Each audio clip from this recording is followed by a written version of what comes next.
யார் என்ன பண்ணாலும் எங்களோட ரிலேஷன்ஷிப்பை யாராலையும் அசைச்சு பார்க்க முடியாது அப்படின்ற மாதிரி ஒருத்தர் பேசியிருக்காரு. யார் அவர்? எதிர்க்கட்சி தலைவர் எடப்பாடி பழனிசாமி அவர்கள் பிரச்சாரம் புதுக்கோட்டையில் நடந்துட்டு இருக்கு.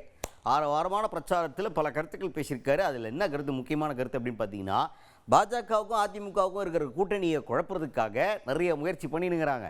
ஆனால் அது எப்போதும் ஜெயிக்கவே போகிறது கிடையாது. எங்களோட கூட்டணி ரொம்ப பலமான கூட்டணி, கண்டிப்பாக வெற்றி பெறும் அப்படின்னு உத்தரவாதமாக பேசியிருக்காரு நம்ம எடப்பாடி பழனிசாமி அவர்கள். திராவிட முன்னேற்ற கழகத்தை பொறுத்த வரைக்கும் ஏதாவது ஒரு குழப்பி நம்ம கூட்டணியை உடைக்க பார்க்குறாங்க.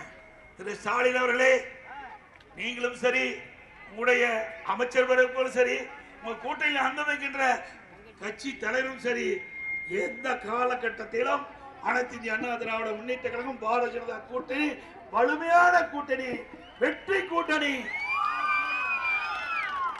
2026 சட்டமன்ற தேர்தலில் அதே இடங்களிலே எங்கள் கூட்டணி வெற்றி பெறும்.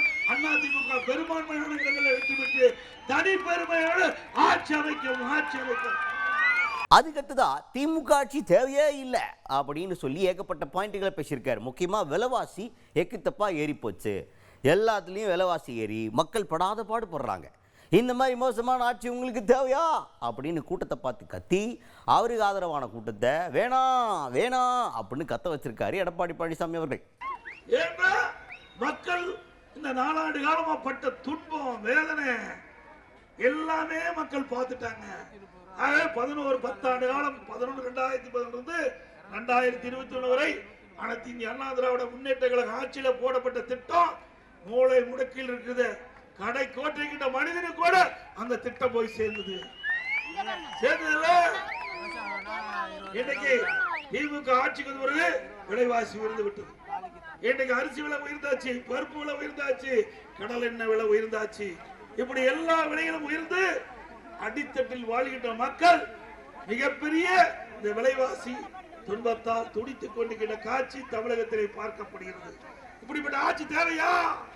கட்டுமான பொருட்கள் விலை எம்சாண்ட் கிட்டத்தட்ட 3000 இருந்தது, 5500. இன்னைக்கு ஜல்லி 2000 இருந்தது, 4500. சிமெண்ட் அதிமுக ஆட்சியில் வெளிமார்க்கில் 240, வெளிமார்க்கில் 340. மரத்தை கேட்க வேண்டியதில்லை. செங்கல் அதிமுக ஆட்சியில் 6 ரூபாய், திமுக ஆட்சியில் 10 ரூபாய். இந்த மாதிரி வீடு கட்ட முடியுமா திமுக ஆட்சியில்? இன்னைக்கு கட்டுமான பொருட்கள் விலை ஏறுகின்ற பொழுது, அத்தியாவசிய மண்டங்கள் ஏறுகின்ற பொழுது அதை சட்டத்தின் மூலமாக தடுத்து நிறுத்துவேன் என்று தேர்தல் அறிக்கையில் குறிப்பிட்டீங்களே, என்ன செஞ்சீங்க இது வரைக்கும்? சட்டமன்றத்தில் நான் கேள்வி எழுப்பினேன். எதிர்கட்சி தலைவர் என்ற முறையில் இன்னைக்கு கட்டுமான பொருட்கள் விலை உயர்ந்து விட்டது. ஏழை எளிய நடுத்தர மக்கள் வீடு கட்ட முடியாத ஒரு சூழ்நிலை, அந்த அளவுக்கு அந்த விலை உயர்ந்திருக்கிறது. இதையெல்லாம் கட்டுப்படுத்துவதற்கு அரசு நடவடிக்கை எடுக்குன்னு சொன்னா செவடங்கால சந்து ஒரு மாதிரி எதையுமே கேட்டுக்கிறார்.